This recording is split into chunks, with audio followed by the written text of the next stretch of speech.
blowing bubbles, pretty bubbles in the air.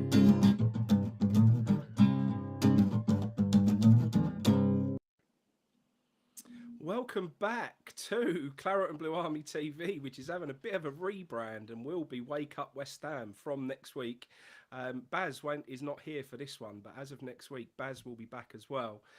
Mate, it feels like a bit of a time warp, mate. We've gone back in time. The last time we did a video, I was talking to you. We then had a massive break and we're back again and I'm talking to you again. But a lot's happened. Before it was, we're about to ask some tough questions. There's a takeover going on. And you turned around to me and said, it's not done until it's done. Well, it is done now. And the world of Newcastle looks like a very, very different picture to what it did before. How is it going, my man? It's going unbelievably well. It's incredible. Like, every away fan kind of enjoys going to Newcastle away for all sorts of reasons. It's like that 24/7 at the minute. It's ridiculous. Nice. It's just amazing. Like you can't walk around the city centre without a big smile on your face, and with everything that's going, everything's going to plan. Everything's going to plan, and they've not really spent a lot of money. So it just shows that if you get the right people and you a bit of TLC where it's needed, it's amazing what you can do in a short space of time. And look, we're definitely getting the benefits of that right now. But it's just been amazing. It's just been one of those roller coasters where we just don't drop. It's just going. It keeps on going higher and higher and higher. So I just want to continue that at the minute. Yeah, no, I bet you're on cloud nine, mate. And yeah, I mean, I love going to Newcastle away. It's always been my best away day, always. I used to always say it to me pals. This is back when I was probably 18 years of age, and I used to love going up there and had been and always tell people how amazing it is. And it's like the Ibiza of the UK, and it's such a good atmosphere and such a good night out. And no one used to believe it. And then you'd take them along, and they'd just come away and go, "That was unbelievable." Just always the best night out. Every time we was up that sort of part of the world, we'd always try and have a stay over for a couple of nights. Worst case scenario, at least one night, just to go out on the town and enjoy it. And yeah, I suppose there must be such a good feeling and good atmosphere up there at the moment. And it's one of those clubs, mate, that because you're so central to the town, i.e. your stadium's right in the mix of it, it almost feels like it has that extra effect on the town centre itself. It's quite unique, isn't it? The way the stadium is up there and you just sort of walk through the town and all of a sudden it appears and it's like, and I love the stadium, mate. There's a few people who've been up there recently. I saw the Southampton fans were messaging about it and so on, and they said it's the best stadium in the league. Obviously they saw it bouncing, so they would, they saw it in its best light. But obviously from a waste perspective, you keep going up and up and up and up and up, but it's still we know how far we are away from the ground. When you're at Newcastle, even though you're up there in the gods, it still feels like you're part of a proper football stadium. Obviously with us, we don't quite have that feel. So even though it is big, and even though that part of the tier is right up the back, you still feel like you're right involved in a proper football stadium, mate. So it's built for big times, it's built for big games and big occasions, and you're finally getting to see some of them, mate, which is good. Yeah, it's amazing. It's absolutely amazing that we've obviously just got through to the League Cup final, which for me, I never thought I'd see Newcastle in the Cup final for a long, long time. And I remember we got beat off Cambridge in the FA Cup last year. I'm thinking, oh my God, we've been taken over and we're still getting beat off League Two teams in the third round or League One teams in the third round. I think this is just ridiculous. But look, it's amazing what's happened. And you're quite right. We've played a lot of big games in the last 12 months. And I would say 95% of them have been amazing from a Newcastle point of view. Like we gave Manchester City a real run for their money at the start of the season. We've beaten Chelsea. We beat Arsenal at the end of last season, and Arsenal just looked petrified with the occasion more than anything. And I just think that was probably the worst game for Arsenal, is Newcastle at home, or Newcastle's last home game of the season. But look, it's just been so many big moments, and it's just amazing. It's absolutely amazing. I can't keep the smile off my face. It's just it's amazing. I can't tell you how much the fans just love watching the team right now. And it's just a bunch of hard-working players willing to give their all, and they're reaping the rewards of it. It's amazing. Yeah, and we're going to break that down and have a look at some of the reasons why that is, happening at the moment and where that's all coming from. I want to make some comparisons to what we've just been through as well, because I see a bit of difference. I don't think what's happening with yourselves is the same as what's, West Ham's just been through over the past couple of seasons. I think things are a little bit different.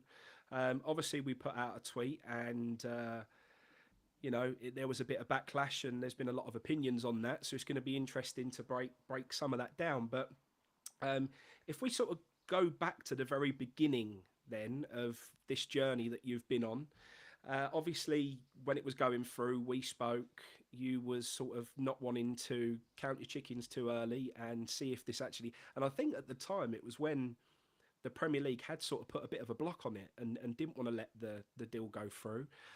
You probably, I remember from before, I love Mike Ashley as a businessman. I watch his videos. I think he's a fantastic businessman. In comes all of the abuse from Newcastle fans right now who are watching this video. But that's not meaning that I think he was a good football owner. I don't think he was a very good football owner. We sort of spoke before about, would you swap our mob for your guy, and we were very happy to send our lot up your way, and you was very happy to send Ashley our way. So we both had our own issues with our ownership. We managed to experience some good times without a change of ownership. The change of ownership for you, is that's what's made the biggest difference from where you were to where you are now? Do you feel that is where this has all started from, or could this have happened if Ashley was still around right now? No, Ashley couldn't have done this, and the reason why is because he had such a strong grasp, on what was happening to Newcastle United, but it was just portrayed by the media that he let other people make the big decisions. He knew everything about that football club and what he wanted to do and what he didn't want to do. Because if Mike Ashley, this is just my personal opinion, had done 10% or 15% of what the current owners are doing now, Newcastle would never have been in a relegation battle, in my personal opinion. And that's getting the right manager, letting him trust in terms of the type of players that they want, and being allowed to go for cup competitions, because Newcastle didn't really go for the cup competitions. They were told, just stay in the Premier League and we'll be quite happy, thank you very much. We'll pick up our Premier League money the next year. And there was a quote from Steve Bruce, and it just summed up the Mike Ashley era. I'm just here to keep the club ticking along. Well, we didn't want to just tick along. We wanted to try and even do what West Ham did. Like, West Ham have had an incredible last couple of years. I know this season hasn't been tremendous, but we'll get into that. But no, the new ownership have just done the right things at the right time. Don't get me wrong, I would say they've probably made one, maybe two bad decisions over the time. I think the handling of the new manager at the time wasn't brilliant. I think they could have. I don't think they should have let it out that it was between Unai Emery and Eddie Howe. I think they should have just gone, we're going to make an appointment, we'll let you know. But I think there was just so much excitement around Newcastle because Steve Bruce had left. They wanted to give little snippets out. I don't think they should have done. But apart from that, they've done everything proper. That's the best way to describe it. We're being run like a proper football club, which is just amazing. Who's making those decisions? Because it's not the people who obviously front the money. Who's been put in charge to make these day-to-day decisions for Newcastle United? Well, it's changed a little bit, because when it started, it seemed like Amanda Staveley, Mia Dadgadusi, who's Amanda Staveley's husband, they were kind of running the day-to-day operations with a little bit of help along the way. So they had Nick Hammond, who had been involved in the football club. So he was there on a short-term basis just to get players through the door, because he knew how to do that. Amanda Staveley, Mia Dadgadusi didn't really have that experience because they had never run a football club before.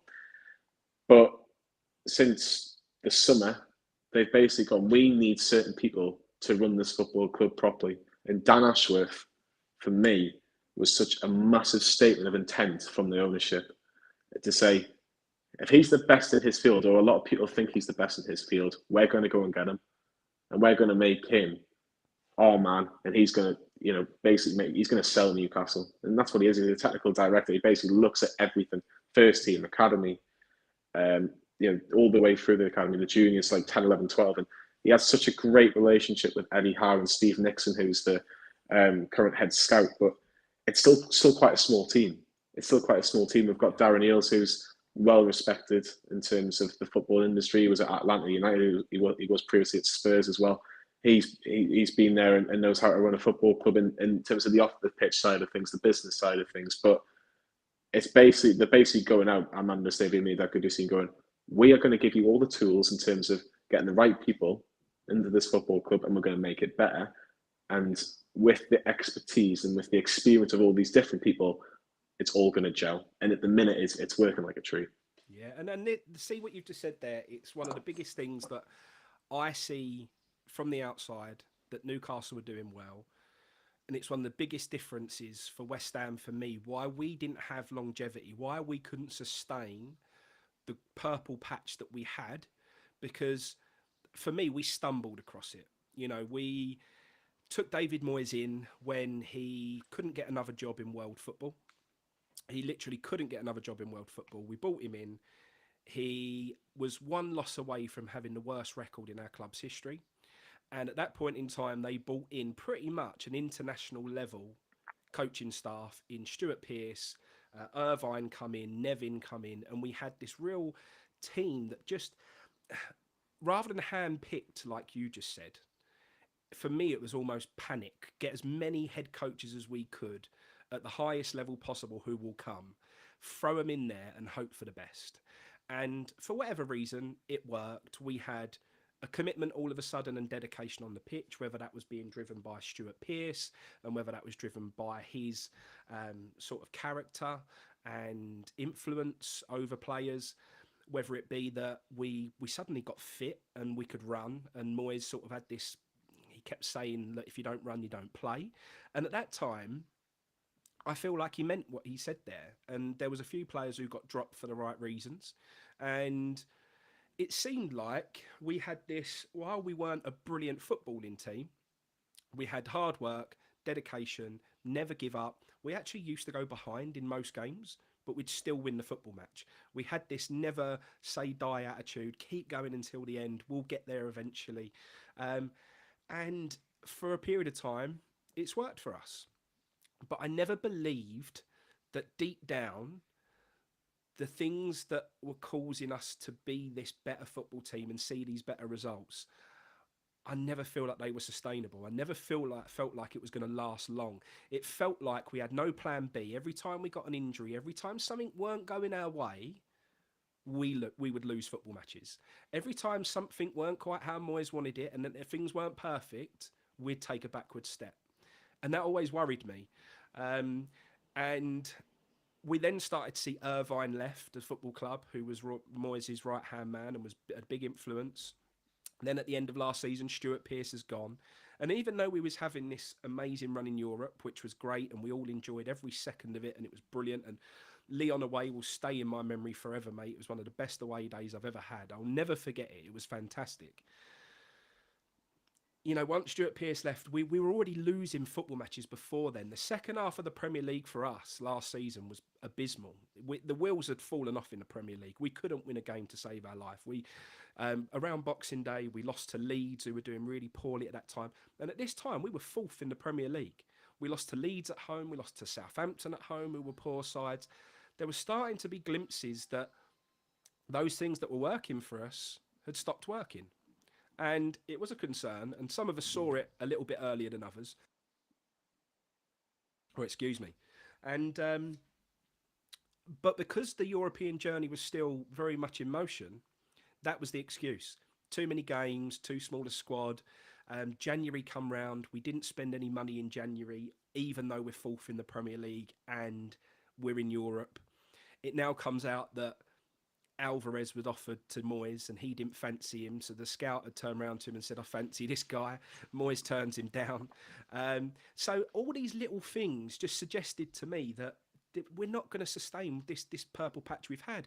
It only really come from hard work, determination, falling upon a system and a formation that worked. And once we got worked out, we've not shown anything since.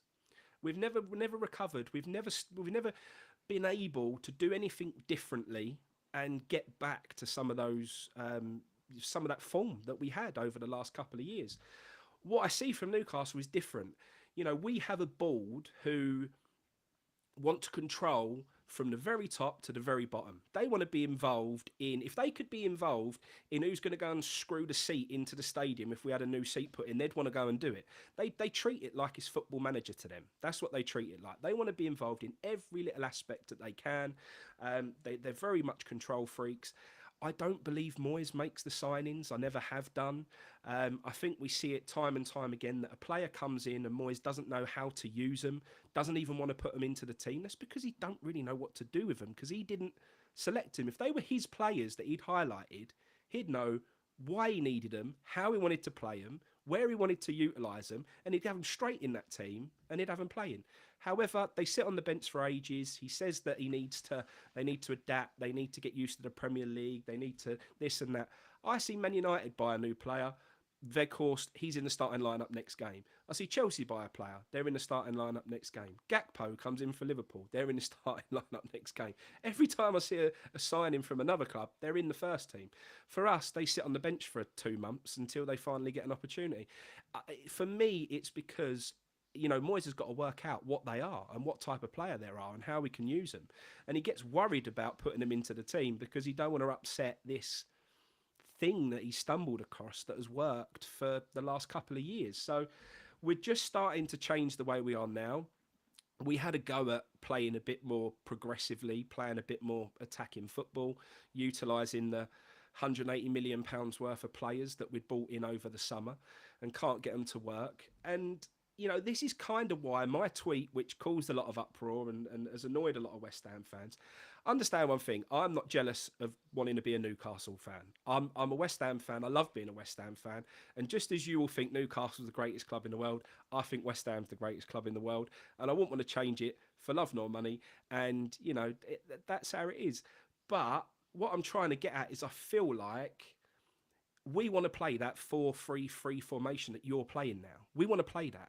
You've got Bruno in the middle of the park dominating things. We wish Paqueta was doing that for us right now. All of these things that I'm saying are little things that I just see so many things about what Newcastle were doing that we should have been able to do, should have been able to make happen. I think there's lots of similarities in our squads and the way that we set up and the players and so on. And we just haven't been able to make it work. And I put that down to not having the correct fundamentals from the bottom to the top. I don't feel like we have got the infrastructure. I don't feel like we've got the right people across the board to have this, and I know I'm jumping the gun here because it's only been a 6-month journey from you so far. Time will tell whether you can sustain it and, get into the top 6 and try and be there continuously and try and win a trophy. But for me, you're already one step closer than we were. You're in a final. We never made it to a final. I'd give anything for a trophy as a West Ham fan in my lifetime. It's all I really want to see. And you're one step away from it. So, then the money question comes up. How is the money situation for you? Do you feel like money's been a big factor for where you are right now, or is it a bit deeper than that? It is to an extent, but it's not as much as of an extent as I think what a lot of football fans in general thought it was going to be. Because when you think about it, Newcastle have just been very sensible with their money. The perfect example, and we all know it, of a team that haven't spent their money wisely is them lot in Merseyside with the blue half, Everton. They literally have just gone. They literally have just done their own documentary on how to waste £500 million. They literally have. They've given because they had a go at trying to get into the top 4, or at least the top 6, to try to build their way into the top 4, and it didn't work. And they never really got the right people to make the right decisions for them. But for us, we kind of saw it very early on that they were looking at key areas and going, well, we know how much we're going to spend on each player, on each particular player, and we're not going to go above that. You've seen that with Arsenal to an extent in January with Moises Caicedo. They weren't going to pay over the odds for him.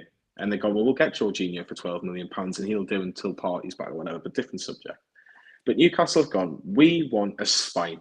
We want a spine. And if you've got a spine, you can you can almost have a go with the players you've got and maybe get one or two extra players to kind of gel in. We've got Nick Pope, who I have to be honest, when we bought him, I was like, I don't know whether he's going to start in front of Dubravka. There was an argument that you don't know who's the better goalkeeper. But Nick Pope is just head and shoulders. Head and shoulders. Sven Botman, Newcastle were not going to pay more than 35, 40 million pounds for him. And eventually we got the deal done. I wanted him in January, but that's a different matter. But Newcastle stuck to the guns. Midfielder, Bruno Guimaraes, we don't need to say anymore. Unbelievable midfielder. Arguably one of the best players I've ever seen in a black and white shirt. Unbelievable. Just different gravy, as you boys would say. And then you've got Alexander Isak. Now, we've only seen glimpses of Alexander Isak, but his goal record, I think, something like 3-7 or something like that, 4-7 in all comps. He's just kind of finding his feet now. He might not be fit tomorrow. I think he had a bit of a concussion scare on Tuesday. But what Newcastle have done is we've identified the spine of the team, and we look very difficult to beat. The fact that Sven Botman's come in and made our defence look like rock solid, the partnership with him and Fabian Schär, Dan Burn, who was barely getting a game for Brighton, just come in and fit like a glove at left back. But Kieran Trippier, for me, is one of the best signings Newcastle have ever made. And the reason why, his mindset is incredible, absolutely incredible. And we saw that early on. We took on Leeds at Ellen Road, and it was almost a must-win game for Newcastle. If they'd lost that, it would have been difficult. I don't say it might not have been impossible. It would have been difficult for Newcastle to stay up. But just him on that pitch and just communicating with other players and just doing the simplest things, just wasting time, but just doing it in a subtle way that you're not going to get booked for it. And other fans and other managers, other players can't get annoyed at. It was almost a genius signing. And I don't know how we managed to pull it off, but the amount of man of the matches that Kieran Trippier gets on like your fantasy Premier League and then and on your Sky games or whatever, it's absolutely remarkable. But it's almost like we aren't going to lose. You're going to have to do something to beat us. And we've only lost 2 games in all competitions this year. The FA Cup was obviously a real disappointment, but we played loads. I think we played 4 games in 12 days or 13 days, and then Liverpool was the 98th minute. That can happen. So it's just incredible. But it's identifying a particular player, how much you want to spend, and going right. If we can't get that, we'll move to Plan B. But yeah, the recruitment is almost everything in football, almost, but coaching helps as well. And you talk about David Moyes. I think David Moyes is a good manager up to a point. If you wanted to keep you in the Premier League, he will probably do that for you. He will do that for you. I think he'll keep West Ham up, no problem. My issue with David Moyes is those big games. And you look at the big games that West Ham have had over the last few years, like your Eintracht Frankfurt in the semi-final, like a Man United, Arsenal, Chelsea, Liverpool, Tottenham, in certain games where you need a win. You need that big result. David Moyes isn't capable of that. I think his record against the top 6 is absolutely abysmal from what I can remember. And you look at Eddie Howe, he's beaten Tottenham at Tottenham this season. He's beaten Chelsea. We drew against Arsenal. We drew against Manchester City. We drew against Manchester United. We only lost to Liverpool in the Premier League this season. We can go out and beat these teams, and because we've got a manager that is so. He's a football addict, if you like. It's probably the best way I can put it. He's just so obsessed with football. Like he was just saying today in his presser, I got back in the house at 1:00 in the morning, and I felt about maybe having a drink to celebrate like getting to a final, and then I realised we've got West Ham on Saturday. That is just the mindset of them. But yeah, Moyes makes the same noises. Moyes says, "I'm a football addict. I'm this. I'm that. Yeah. I don't stop learning.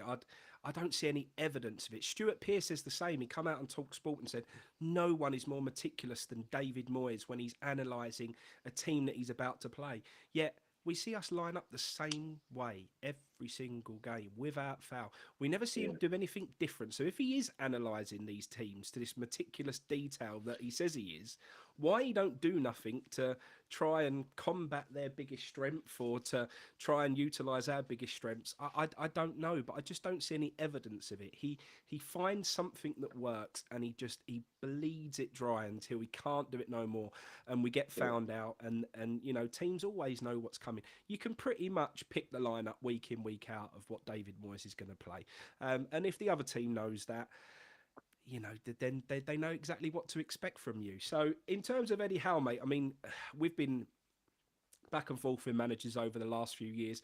Eddie Howe was mentioned multiple times over the years with West Ham. Someone that I would have always loved at West Ham. I think he's young and plays good football. Obviously, the doubt in everybody's mind was, can he do it at a bigger club? Can he do it if he's given money to spend? And nobody ever was really prepared to roll the dice with him. And a lot of West Ham fans, I remember over the years, turned their noses up at him and didn't fancy him. It certainly wasn't a massive sway towards if we could have Howe, we'd love him. You know, a lot of our fans were sort of not really that sure. How was you when he first come in? Did you want him? Is it a manager that the fan base seemed to want at that time? And why is it going so well for him at the moment, mate? Go back to your first point, Eddie Howe. Probably, I think he was always mentioned. Even when Steve Bruce was manager, it was under Mike Ashley. I think there was always that question: well, if Steve Bruce was going to get sacked or he left, who would come in? And Eddie Howe was kind of the man that a lot of Newcastle fans thought, well, he could improve us. He could improve us short term. He could make us play better football. He get us into a better system, X, Y, and Z. But I think Eddie Howe's won the lottery. Yeah. He's absolutely won the lottery in the sense that he goes to Newcastle, bigger club than Bournemouth, no disrespect, and he's got a war chest, and he's got the whole city just absolutely buzzing. He's got them in the palm of his hand. I think at the time when, as I mentioned earlier, it was between Unai Emery and Eddie Howe. I think there was a poll. I think it was something like 76, 77% wanted Unai Emery, and I was one of them. I'm not going to lie. I'm not going to lie and say, oh, I wanted Eddie Howe at that point. Yeah. I thought at the point the difference between the two managers was that defensively we were leaking so many goals, and I thought Unai Emery would be better for Newcastle in the sense that he will defensively sharpen us up. And there was that question mark over Eddie Howe. Look, it was 3-2 in a 5-man committee who decided that who was going to be the next Newcastle manager, and it was 3-2 to Emery. So it wasn't like it was 4-1 or 5-0. It was very, very close. I think the one thing I will say with Eddie Howe, and I'm going to say it in the nicest possible way, he's very boring. Yeah. And he's very boring, but in terms of what Newcastle needed last season, what they need now, it's almost a good thing because there's no spotlight on him in that sense. But what he has done. When you say boring, you mean his character and personality, or his football style, or everything? No, just his character and personality. You see him in press conferences. He doesn't give you too much. He gives you enough. The best way I can put it. He's not a Klopp who's quite emotional. Yeah. He's not a Guardiola has a couple of little moments. He's very reserved and just, you know, he treats the press conference as part of his job, if that makes sense. Yeah. Don't give too much away. Straight back the questions you want to give us straight back to X, Y, and Z. But in terms of what he's done in terms of improvement on the pitch, we press so much more than we ever have done. And he's improved so many different players. Like players that, in terms of who were under the previous manager and previous other managers, he's just improved them so much. Joe Linton being the biggest example. What a player Joe Linton is. Wasn't he? Everyone thought he was a terrible player. And now all of a sudden he's on that score sheet regularly for you and performing. So Joe Linton's.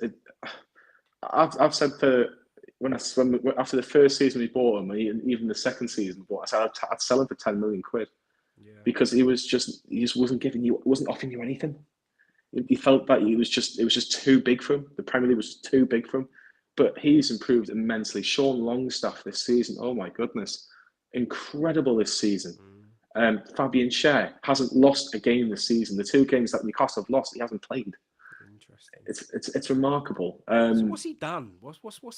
How has he turned these players around? Can you see from the outside what's going on there? I know this is going to sound so basic, but just simple coaching on the pitch.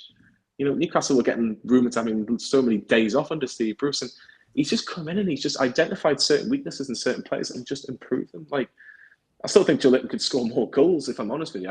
He still has a poor poor shot in him. But it's just remarkable. It's absolutely remarkable, the transformation of some of these players. But I think it is just identifying their weaknesses and just coaching them and improving them. And he's still thinking about doing that now with certain players. But it's just amazing. It's just absolutely amazing. But I'm going to caveat that with he has got better players around him. He has got a Kieran Trippier around him. He has got Sven Botman around him. He has got a Bruno Guimaraes around him as well. But look at Miguel Almiron this season as well. He's Newcastle's top goal scorer. He's Newcastle's top goal scorer with 9 goals. He couldn't score for love nor money. No, I think he scored like 9 goals in 100 appearances for Newcastle, and then he scored 9 in his last 10 or something, or 9 in his last 15 now maybe. But he's just getting a tune out of him. He's just getting a tune out of every single player, and the players trust him. Like we've spoken to a couple of players, and even some of the players that weren't playing regularly, and they said he's an amazing manager. He's an amazing manager on the pitch. He gets Newcastle, and he gets the players. He loves working with the players. I recommend people that if they haven't listened to it or watched it, to watch the High Performance podcast with Jake Humphrey. He was excellent in that. He really, really was, and he very, very detailed, very, very detailed on even the littlest things. And I think that separates the best managers in the Premier League and the managers that just are kind of are going to be there or thereabouts. It does. I think Eddie Howe, he's one game away from probably a statue, because it'll be the first trophy in 50 odd years, or 60 odd years, whatever it is. So he's that close. But I didn't think when he came in he would be the man, or could be the man, I should say. But he's just getting a tune out of everybody, and Newcastle fans just absolutely adore it at the minute. Yeah. So what's the? Can you still hear me, mate? Sorry. Yeah, I can still hear you. It's gone a little bit quiet, but. A bit quiet. I'm just trying. Oh, it's better now. It's better now. Yeah. Excellent. Good. So you mentioned that gentleman there on the High Performance podcast. What was it, Jake Humphrey? Yeah, Jake Humphrey, and I think. And what's his role at the moment? No, it was Jake Humphrey on the High Performance podcast. It was he's on BT. So he does that podcast with I think it's like a professor, but it's just like the mental side of like high performance, and he just basically asked them what is like three rules. I forget the correct terminology that you must have, and it was like always put a team first in front of yourself, and it was I can't remember the other two off the top of my head, but it was just smart. It was straightforward. It was sensible, but he's got everybody buying it, and it's making a massive difference. And you've also got a Mile End boy there, mate. That's what's making a massive difference. You've got Jason Tyndall on the management team, who come from Bournemouth. He's a proper Mile End boy, one of West Ham's own. Sounds like you've got a good... And that's what I like about the way you've set up at the moment. You've got Eddie Howe who's come in.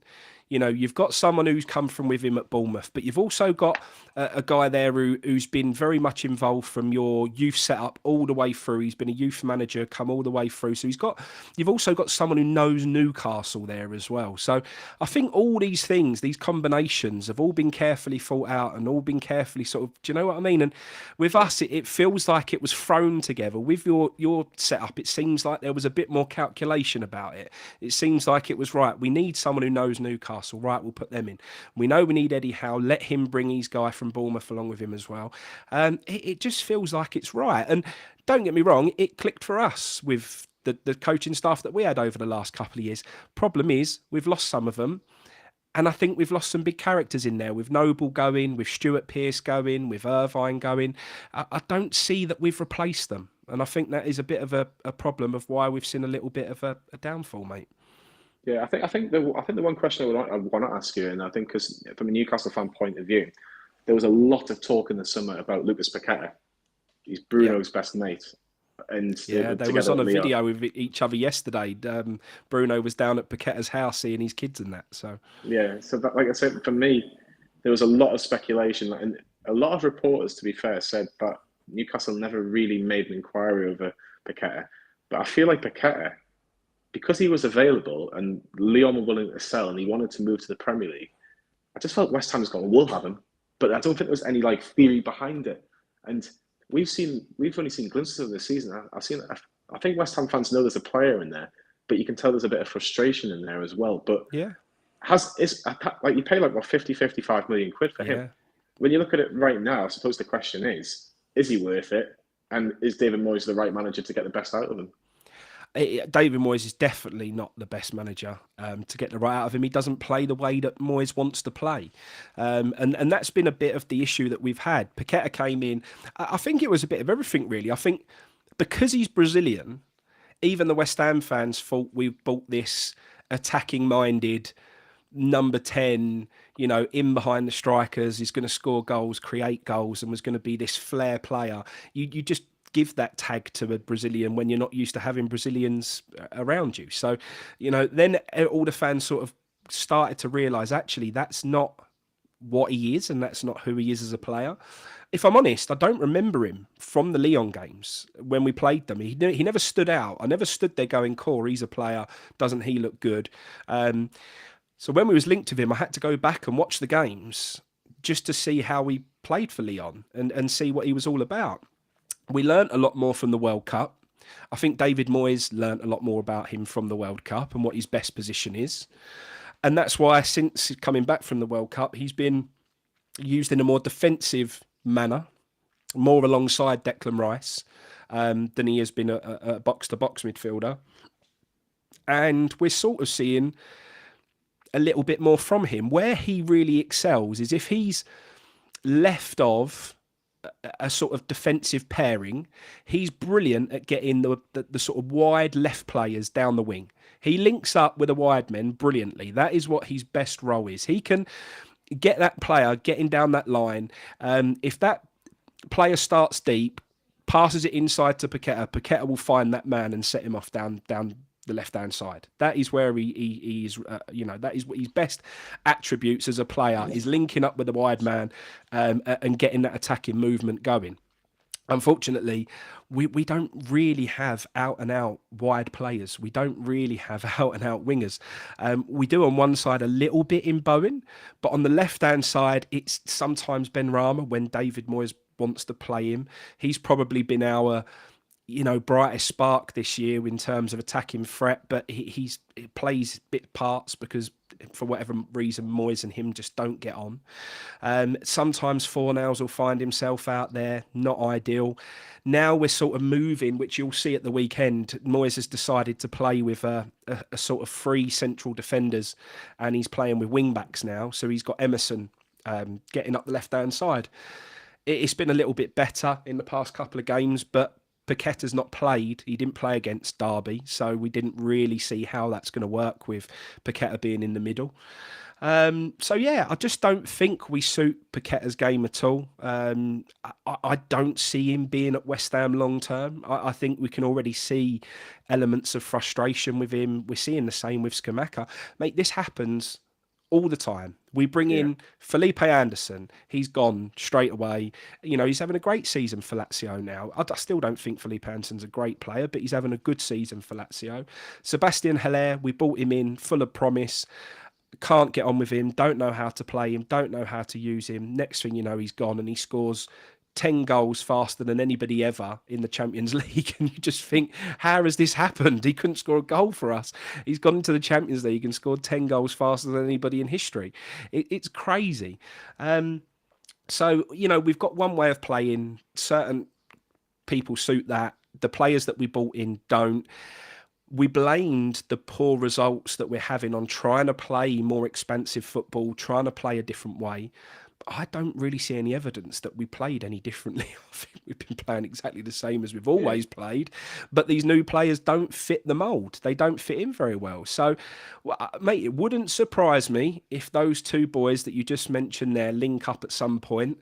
And I think if you do find Paqueta and Bruno in the same team, I think you'll have a bit of a force to be reckoned with, because there's definitely a player in there. We can see that Paqueta's got plenty of technical ability. He works hard. If you want a team that presses, he'll graft, he'll run non-stop all game. He's got an engine on him. I don't think you'll have a problem there. He can certainly get play moving. But, mate, the rest of our team are like statues. We're so regimented that we're so worried. And I can... The funny thing is, I can see why. When we was really struggling, this is probably going back about a month, 2 months ago now, players were getting frustrated and they was trying to step out of their position to try and make something happen. And every time we did, we conceded. Every time. Ogbonna would, or Zuma would get peed off that we couldn't get the ball up the pitch. They'd come out of position to try and make something happen. We'd lose the ball and we'd concede. And they'd turn around and go, what happened there? So Moyes is very much gone, look, you all stay in your banks of whether it be the 5 and the 4 or whatever it is. He literally has them so rigid that they have to hold their positions, because the second we don't, we concede. So it literally is just so regimented, such a rigid formation now. We don't press, because every time we press, we concede. So we do very little pressing. We're actually, in terms of pressing now, the lowest in the Premier League. The stats, when you see the graph and how high the team is, how high the back line is versus how much we press on the football pitch, we're the lowest in the entire division. And that's because we just don't know how to move out of position without conceding a goal. So it's it's really frustrating when you've got players who want to be able to be that bit more creative and want to move around on the football pitch like someone like Paqueta does. I can see why it's really frustrating for them. Yeah, I think, but that comes to the top. That comes to coaching. Now, 100%. I think for me, you answered the question at the very beginning. David Moyes wasn't signing Lucas Paqueta. West Ham United signed Lucas Paqueta, and it was going, right, you try and mould him in. But the thing that you can blame David Moyes is that every club presses. Like, we've had people pressing Newcastle, like Southampton did it on Tuesday night, and Southampton at the bottom of the league. So you have to press. It's almost a modern way of playing football now. It doesn't matter what formation, really, to an extent. Is you have to press. You put people under pressure. Unless they make a couple of good passes, which can't happen because they're Premier League players, and they can find space and they can get into different pockets of the pitch. But I'd say 7 or 8 times out of 10, you put pressure on somebody, they're going to make a pass that goes out for a throw, or if they do play it long, your defender should be ready to go. Right, we're going to. It's meat and drink for us. We chest it down. We've got the ball. You either play it back to your goalkeeper if the striker's putting pressure on, you play it either the centre half or whatever. For me, David Moyes has to look into that, because every team's doing it.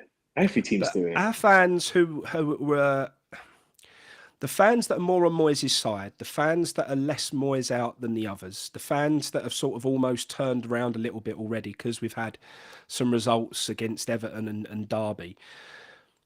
When we beat Everton recently, I think we had 32% possession at home to Everton, who are an abysmal side. 32% possession, for me, is a travesty at home to Everton. A poor Everton side.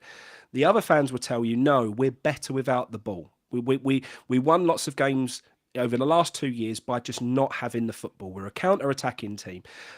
For me, against Everton at home, even if you're playing counter-attacking, you expect more than 32% possession. It's just not good enough for me.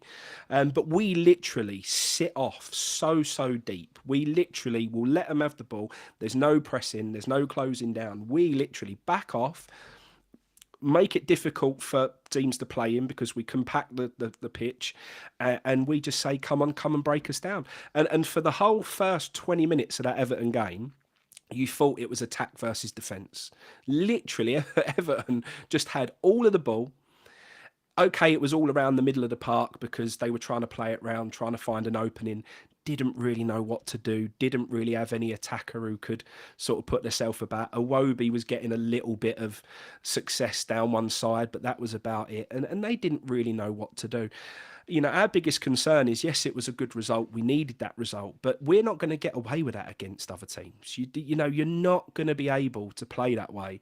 And while some people think this is the answer for us, 5 at the back, sit really deep, let them have the ball and counter-attack, I just don't think that's going to be enough to turn our fortunes around enough that we'll get enough points to get out of the sort of position that we're in. And I think it will be a relegation battle right up until the end of the season.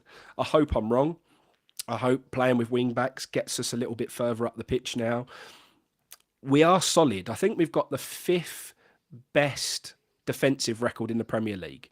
So we don't really concede goals. We are hard to break down, which is, that is a plus. If we've got that sort of record and we're not conceding goals, the problem we're having is scoring goals, and it's because we just don't get out the football pitch, mate. We don't win the ball back high enough up the pitch, because we're not pressing teams, that we make things happen. Every time we get the ball, it's right back in our own half, it's in our defensive line. We're so slow to get the ball forward. We move the balls just, sideways, backwards. We never play forward passes. And before we know it, the other team are all in their shape. Come on in, come break us down. And that's it. So it's,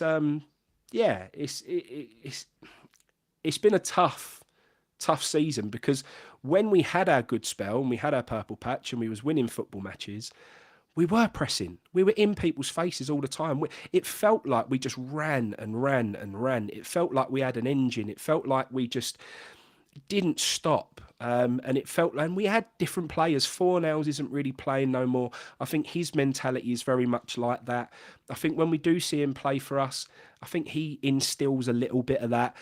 It all happened when Souček come in. Souček and Soufal, the Czech boys, came into the team, and they had this fitness, work hard, don't stop running, cover loads of the football pitch.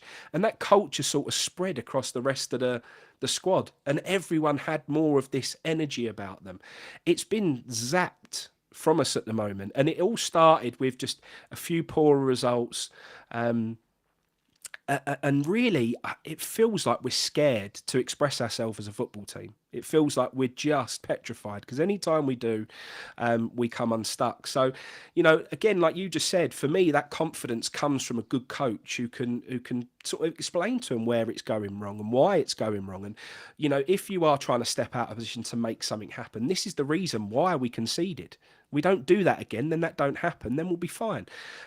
Confidence is really at a low for us.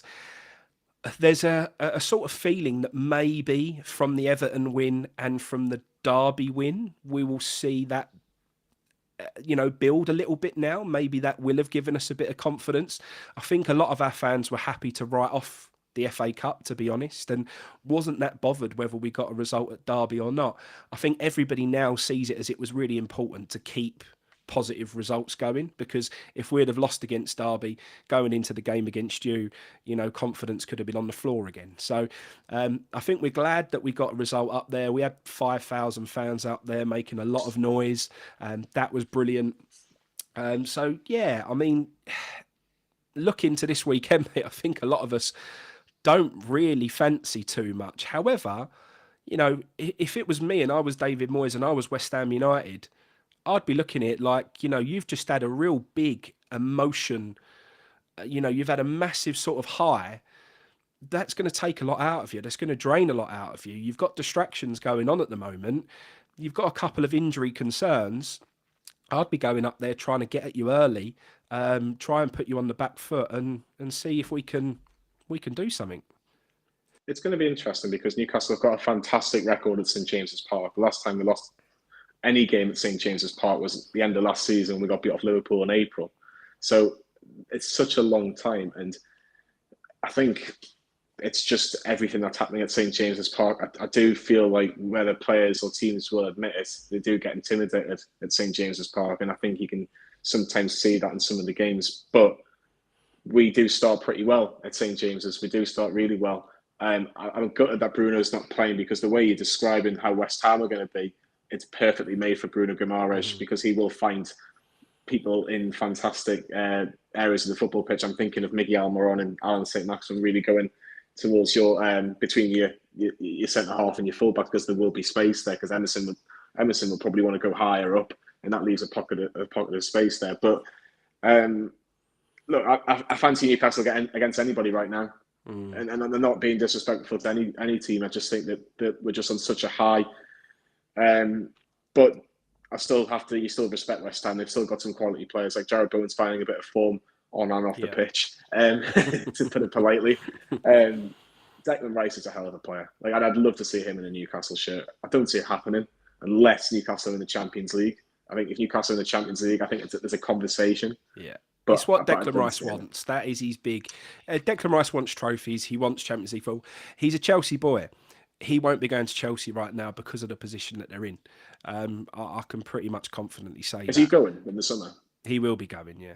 Yeah, he's made it very, very clear that he'll be off, and so have the club. So, if you can win your trophy, at Wembley and you can get into that top four, mate, then you might be attractive enough, because that is what he wants. He wants to play for good managers. He wants to play proper football, and he wants to win things. And if you can offer that to him, mate, then I think he's open to go anywhere. I think at the moment, there's a lot of rumours with Arsenal. A lot of people are trying to dismiss that. I think Arsenal is probably the place he goes right now. I think it makes the most sense to him. He stays in London. That they're on a high at the moment. I think, and I think he likes what Arteta's doing there. Young team. I think it makes sense. But I think he'd be open to anyone right now if they can offer him trophies and Champions League football. How much money do you think West Ham would accept for Declan Rice? Has he got 2 years left on the contract, or just a year? 2 years left on his contract. I think we've always wanted 100 plus. I think that's always been the fan sort of opinion, that's what he. And why not? When you see Maguire and what he goes for, and you see these other English players commanding the amount of money that they do, why shouldn't we get the English premium on him? But realistically, mate, I think you're going to be looking at 75 million. I think would be about right. And the only reason I think it's a funny one with Declan Rice, because it is the perfect time to sell him from a West Ham point of view, because he's got 2 years left on the contract. He ain't going to sign a new one. And he's going to be, that's probably the most you're going to get from in terms of that particular window. I think my biggest issue would be, regardless if it's 70, 100, 110 million pounds, whatever it is, whoever reinvests that money has got to try and spend it wisely, because there's only a couple of Declan Rices out there, and I know this is going to sound so stupid, but I think Declan Rice will go to whoever Jude Bellingham doesn't want to go to. In the nicest possible way, because if Jude Bellingham is expected to go to Liverpool at the minute, I don't know if Declan Rice is 100% in the Liverpool conversation. He might be as a conversation, but it wouldn't surprise me if City just gone, well, do you know what? We could do with somebody extra like that. Could you imagine him and Rodri? That's a frightening midfield, to be honest. But we've always been interested in Phillips as well. So Phillips could come the other way if that's something Phillips would entertain. I don't know if he would, but there is something in there. So similar with Chelsea, and sort of we've always been linked with what's his name, Conor Gallagher. I think from West Ham's perspective, I think we don't trust our board anywhere near enough to reinvest accordingly that all of us would appreciate a decent player in return as part of the fee. Because if we get that, it means there's one less job for the board to do with that money. If you gave them that kitty, how much of it gets spent, I'm not too sure. It would all disappear and there'd be undisclosed fees and X, Y, and Z. And also, who are they going to bring in? We just don't trust them. And at the moment, you wouldn't go and give it to David Moyes. With the money Moyes has spent, and with the lack of improvement we've seen off of the back of that last £180 million spend, you wouldn't be going and giving him another 100 million. No. So I think that's why we didn't see much movement in January as well. Why would you give Moyes more money than what he's already had? It's it's an interesting one with Declan. We know we've got to cash in. What happens to West Ham after that is a big thing, because we lack planning massively. So we've needed a left back and a right back for so long. This is why we're so upset with the Ashby situation, because how good is he? To be honest, it's quite difficult because we haven't seen enough of him. We've seen him very, very in bit parts in lesser competitions, or in the Europa League and stuff like that. So we've seen him play a very bit part sparingly. I've watched him in the youth games. I used to watch a lot of West Ham youth games on YouTube. He looks like he is a very, very good right back. We're so limited at right back. Soufal is very limited.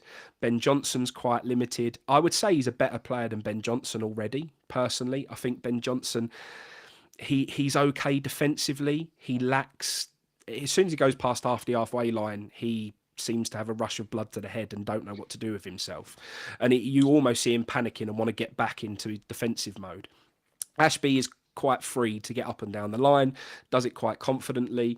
And for your guys to highlight him as the understudy for Trippier, they obviously really fancy him, because you know, that's Newcastle can go and pick anyone they want to be the understudy, and he's the one that they've picked to sort of, you know, be the one who might come through over the next few years. So from our perspective, it was a position that we were desperately in need to have somebody new in place. Ashby was the one that was obvious to develop into that position, and we never gave him enough opportunities. We just didn't see enough of him. We didn't see any of him coming on as a sub. We didn't see anything of him really in terms of lesser competitions, just very, very bit part and very sparing. And this was part of the problem, that Moyes manages to keep a first 11 happy. Anything outside of that, he seems to alienate people. When Alex Kral left us, he turned around and said he barely spoke to me. I didn't know what was going on. He used to have emotional breakdowns in his car after training because he was so neglected as a person who was in a new country and you know, didn't really have any support around him. Ashby, you know, said he used to get the cold shoulder from Moyes and Nolan at times, where they just didn't give him any attention, ignored him, didn't show him his route into the first team or what he needed to do to potentially get in the first team. And that's why Alessi left and has gone to Sunderland. It's why Ekwa's gone. It's why Ashby's gone. It's why so many of our youth players have left, because they don't see any opportunities. Perkins won our Young Hammer of the Year. Next thing you know, he's gone. He's off. It's just so frustrating that we're developing these youngsters and they're all going out the door. It is interesting because we Newcastle fans don't really know a lot about Harrison Ashby, but the general consensus in the West Ham fans, it was not that they were gutted to lose him, but they were like, it was just expected that we were going to lose him, which is probably not a nice thing to hear. I think the one thing I will say about West Ham, and this is just from an outsider, I do feel that West Ham are getting closer and closer to having new owners. And I know you might not think that right now, but with the really sad passing of David Gold, I think how much of David Sullivan how much of him does he want to be involved with? Karen Brady as well. Maybe is it not just a moment to kind of rethink it and go, do you know what? Let's maybe do not the right thing, but let's do the thing that because they're in terms of the right thing for them, it'll be more money orientated. I know they're going to make a massive profit on West Ham regardless who they sell it to. I still think there's time for West Ham for them to be sold to someone that could really take West Ham further, because the added advantage of being in London. You know, you look at other London teams, Arsenal, Chelsea, Tottenham. You know, they're being in European competition. You've been in European competition. Yeah, there is that incentive to go. I'm going to go to West Ham. I just think it's such a big summer for them if they stay up, because sometimes you just need that fresh change. And you know, I remember you getting rid of David Moyes and you bringing in a Pellegrini, and it was like, yeah, we're moving on to bigger and better things. I just think you just need to get that manager is so important. It's so important. It is, but from my perspective, and this is again, we're going back to the tweet. You know why I said Newcastle have a lot about what they're doing that we wish we had, and it isn't the manager, it isn't Eddie Howe, it isn't the owners, because at the end of the day, I'm not going to sit here and say that I haven't really got too much of opinion on it either way about the morality of it and the ethical aspect of it and everything else. You know, it's I don't really understand it. I don't know enough about them. And I think if you're uneducated on something, you shouldn't really have too strong an opinion on it. I think that's one of the biggest problems we have on Twitter these days, is people have such a strong opinion on something that they don't really know that much about. So I don't know enough. I don't know enough about the people and what they've done and what they haven't done.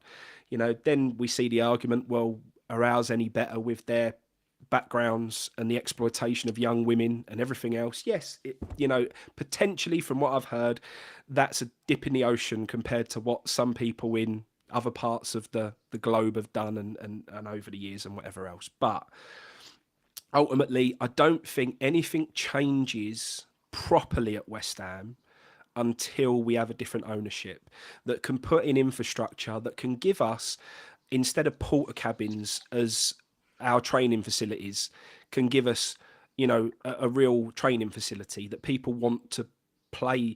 People want to work there and go to work every day and train and develop. And you've got coaching staff with the tools that they need. That's got an academy we can be proud of again. That has staffing in place from top to bottom that are not put in place to scratch somebody's back or for the wrong reasons. Like you said, go out and find the blooming best at that role. Who's got the reputation? Who is the main man at that role? Go and make them, go and get them out of that job, pay them whatever they want to come and do the best job at West Ham United. What we do is at the moment, we've got David Moyes' son as one of our scouts, and that's the type of thing that we do. It's always, I'll scratch your back, you scratch mine.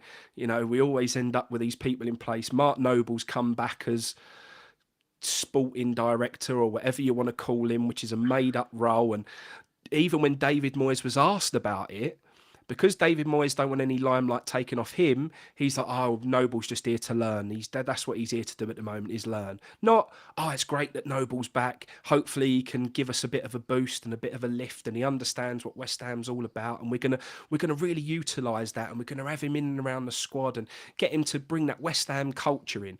That wasn't Moyes' mentality to it. Moyes' mentality was, he's here to learn. If we have an an uplift in our form, it's me that's caused that, not Mark Noble. He didn't want any limelight taken off him at all. And this is the type of stuff that we do. If I'm honest with you, it just sounds like jobs for the boys. It sounds like jobs for the boys, and it's not. That's not how it works. Like we used to do that in Newcastle, and it was there's such and such a high. We'll get them a role. It's not fair on the fans of the football club, because they deserve the best possible person they should get for the job, and not someone that, you remember such and such, he did well for us back then, and he's not the best for the job, then that's the issue. But look, it'll be interesting to see what happens in West Ham, because I do think you'll stay up. I do think you stay up. I just think, I hope so. I just think it will be interesting, but I think your next three games are like Newcastle, Tottenham, and Chelsea. Whatever order that is, obviously Newcastle being first, but that's three difficult games. Like, I hope you do us a favour against Spurs and Chelsea. Like, I'm not going to lie. But the thing is, we'll beat one of them. I know we'll beat one of them, because it's the West Ham thing to do. We could have lost every single game so far this season, and we will go and beat one of Chelsea or Tottenham. We will beat one of them. It's the West Ham thing to do. We'll do our best, mate. We'll do our best. So that is it. I mean, the Newcastle thing, what I don't want us to do is see these next three games as just write-offs, because, Palace have played you recently, managed to nick a point. There's no reason why we can't go and do the same. The Chelsea ain't very good. They're in dire straits. Lots of new players might give them a bit of a lift, but they all need to bed in and settle down. So, there's no reason why we can't do that. The Tottenham things worries me, because we had this link with Danjuma, and you can see him turning up and putting a knife to the heart. He already scored in his debut, and he's got that horrible character about him. What he did to Everton was disgusting, and there's nothing more he would love there's nothing more he'd love than to score the winner in the last minute or something against us. So that would be, but it's going to be a tough old game up there against you lot. It's going to be double hard, but I think a lot of people saw our biggest hope of success is this new Emerson wing-back potential. And if we can get him and Ben Rama keeping Trippier quiet and give him something to really worry about, that's where we might be able to find a little bit. Plus, I think a lot of us really fancy Bowen to give Burn a lot of trouble, and he should be able to, outpace him quite a bit and cause him a lot of issues. So, yeah, with the sort of newfound wing-back formation, we're hoping that it's going to give you a little bit of something to think about. But what's your thoughts on that? Do you fancy your mob up against our wide players? I do, because I have to be honest, Dan Burns had a lot of big questions thrown at him, and he just goes, yeah, I'll deal with that. And look, I think Bowen might get the better of him once or twice, but generally speaking, there's always a Joe Linton or a Sven Botman to kind of help them out, because they're just willing to go that extra yard. I do think West Ham will cause us issues. I don't think it'll be a high scoring game at all. I think there'll just be the one goal in it. But just about think Newcastle can do. I think Newcastle just got everything's just going so well at the minute, and sometimes when you normally have a good week, it normally ends pretty well. And it's just something I've got in the back of my mind. But I think Newcastle win this game. Did they keep a clean sheet? Maybe not. I think maybe 2-1 Newcastle, but.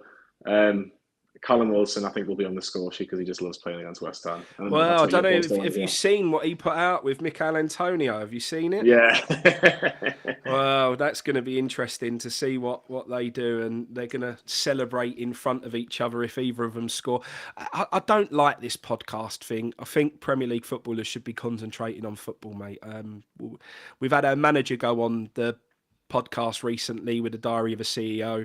We've got one of our players running his own podcast who then comes out and says things that he don't want to be, or he's looking for a move, or he'd be happy to move to another club and things like that.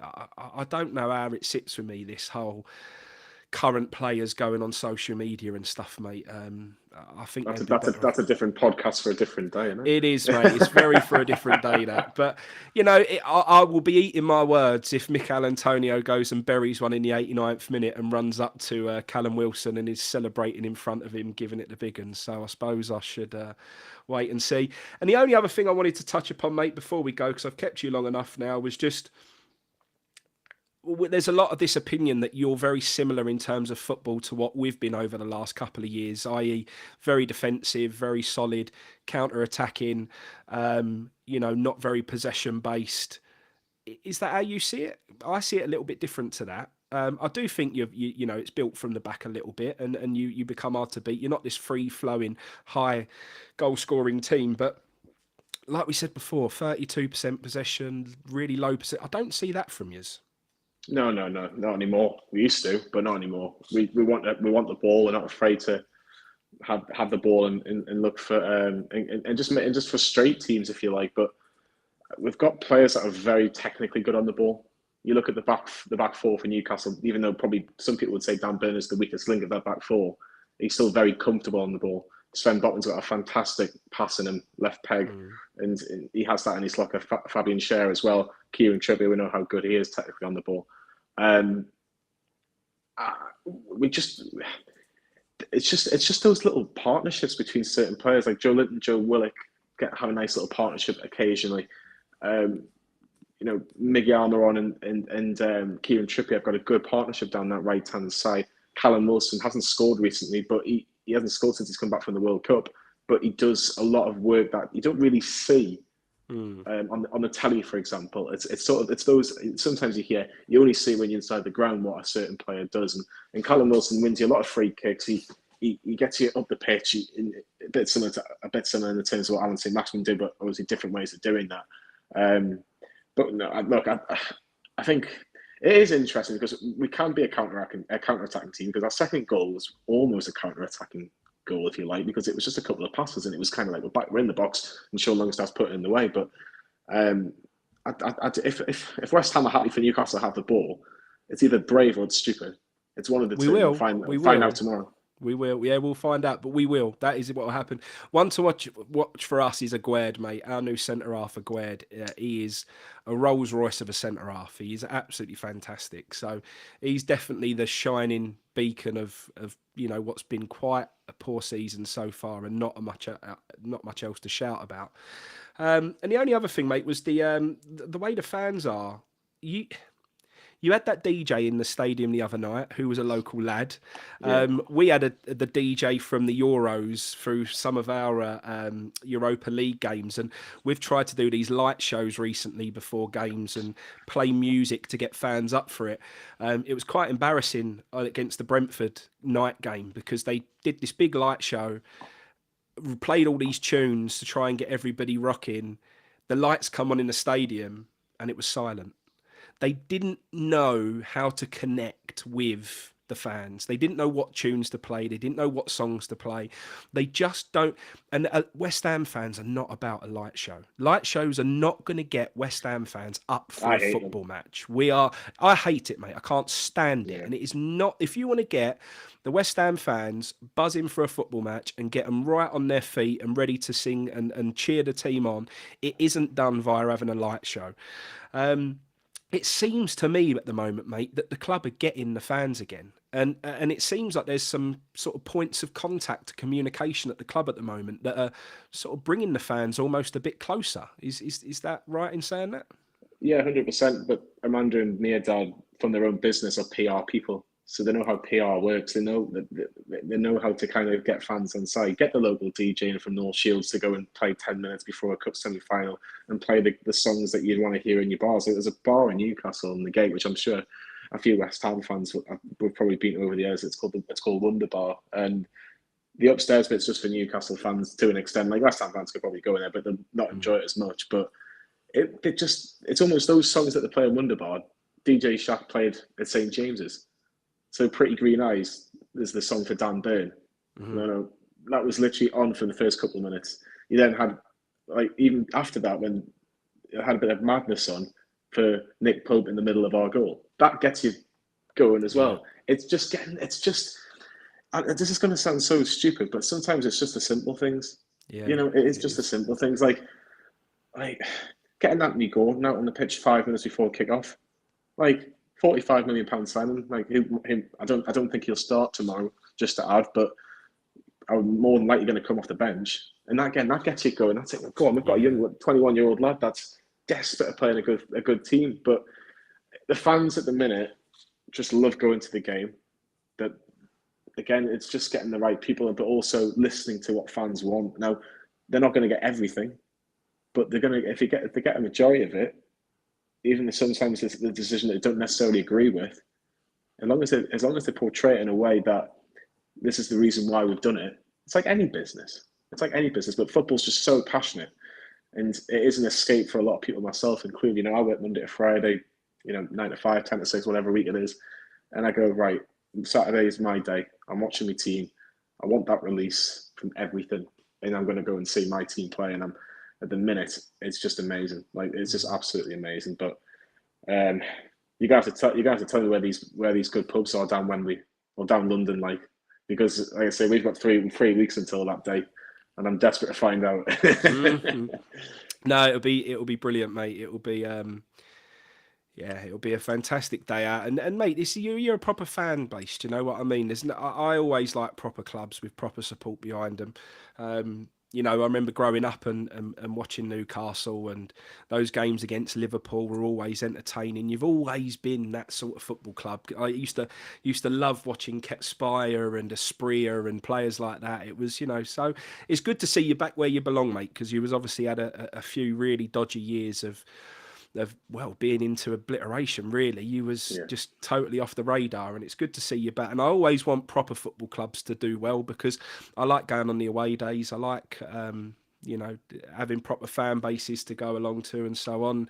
I like Leeds being in the Premier League, mate, because I think Leeds 100%. Is always a proper away ground to go to, and that. So, it's good to see you back where you belong. And mate, the success is just around the corner. If you're going to call it now, I think you beat United. Do you think you turn them over? In the words of Kevin Keegan, I would love it if we beat Man United. Yeah. I'd love it if we beat Man United, but I think to be honest with you, you don't need any motivation for Man United. You really don't, because loads of, I think, football fans in general didn't like Man United for a number of years because they kept on winning everything. Yeah. So that hatred's still kind of there. They're not obviously a direct rival. They never really have been, unless maybe the odd couple of years in the 90s and maybe 1 or 2 years in the noughties. But that's literally been about it. But that hatred, or that, that feeling of wanting to beat Man United, like we beat Man United with Steve Bruce in charge, and it was one of the best games of the season because it's Man United. Like, because you get like your London Man United fans, you get your Man United fans from all over the country, and you just think. Like you're a London lad who supports his local team. I'm a Newcastle lad that supports the local team, and I just think you get these Man United fans from like Coventry or wherever, and I just think, come on, man. It's almost a shame that they've gone on this bit of a drought, because they almost do need it. They do need that trophy. Not this time. But wherever we've been, whenever we turn up, because it means more to us, whether it be the playoffs and stuff like that, we always take over. We always feel it. We've got them in the FA Cup. You know, we're going to have over 9,000 West Ham fans up there. We will make so much noise and we will make it so difficult for them that day. And I know that final, you're going to do exactly the same. It's going to be a sea of black and white. You're going to be so loud, so noisy. It just feels like it will be your day. And I really hope for your sake, mate, that it will be. I'm going to get stick again now for brown nosing Newcastle fans. But I would just rather see you boys do it, mate. I really would. Do you think very, very quickly, do you think West Ham as a fan base would rather Newcastle win or Man United win? So for the old school, if I take some of the lads that I go with who were proper staunch West Ham back in the day and were in the documentaries and whatever else, they hate Man United more than anyone. Like, they hate them more than Tottenham, more than Millwall. They hate Man United with a passion. So yeah, for the old school, definitely they would want Newcastle to win more than Man United. For some of the new breed, and mate, this is the Twitter era, because we're a similar sort of club and everything else, and Man United seen as a bigger club, they'll probably want Man United to win, because then it's not. Do you know what I mean? It's almost it should have been us, but it's not. And I'd rather them don't win it, because if Man United win it, then it's not like we could have won it. We had this talk on Twitter a few times, and then they were basically like fans turning around and saying, you can't win trophies these days. And I was like, but I just want to win it. No, you can't win trophies, because Man City always win the League Cup, and always one of the big teams always win the League Cup, and blah blah blah blah blah. That's what they'll tell you. Well, this is proven, mate, that you can do it if you put the right things behind it. So it's in the chat, mate, we're getting a very Newcastle bias here, mate. So that's good. That's to what see. you want to hear. That's what you want to hear. You don't want because you know for a fact, because I normally have this conversation with Baz, and he takes the mick about Longstaff, right? If he sees Rice and Longstaff in the same team in a Newcastle shirt, I don't know what. I think I'll have to send them a picture straight away. But no, I do appreciate it, because I've always liked West Ham. I've never been to West Ham away. It's one of the very, very few away days.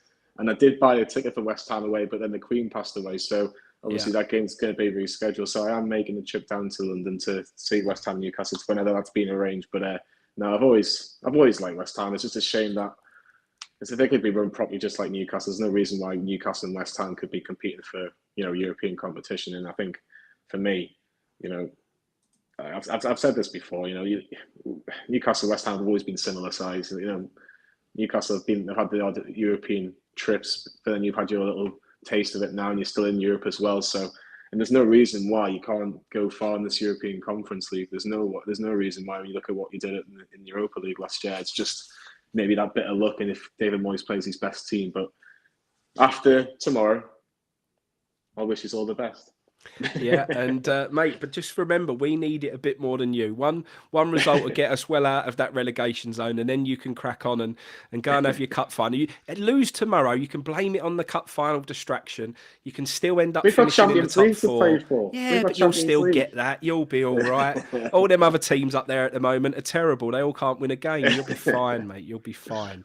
So, no, thanks for coming on, mate. I really appreciate it. And we'll keep in touch. And when that game is rescheduled, mate, we'll meet up during the day and we'll have a beer, and I'll buy you a pint, mate.